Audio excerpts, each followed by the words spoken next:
বাংলাদেশের জাতিসংঘের পরবর্তী আবাসিক সমন্বয়ক হিসেবে নিয়োগ পাওয়া কূটনীতিক একজন সমকামী, বিষয়টি জাতিসংঘ সদর দপ্তর থেকে বাংলাদেশকে জানিয়ে এগ্রিমেন্ট চাওয়া হয়েছে।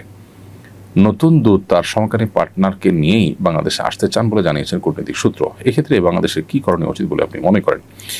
খুবই দুর্ভাগ্যজনক একটি ঘটনা, এবং এই ঘটনায় অন্যদের মতো আমরাও সংক্ষুব্ধ হয়েছি একজন নাগরিক হিসাবে দেশের। আমি মনে করি যে জাতিসংঘ এক্ষেত্রে অপেশাদার আচরণ করেছে।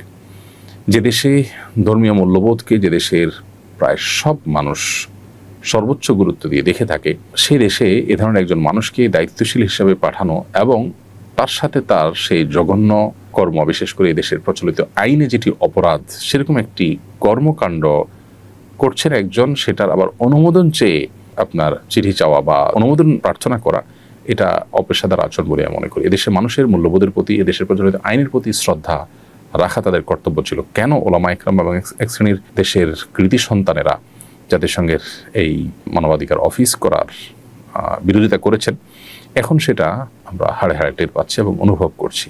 অফিস করার আগেই যদি অবস্থা হয়, তাহলে তাদের এজেন্ডা কি হবে এবং তারা এই দেশের মূল্যবোধকে কতটা হুমকির মধ্যে ফেলতে পারে, সেটা নিয়ে যথেষ্ট দুশ্চিন্তা করবার সুযোগ আছে।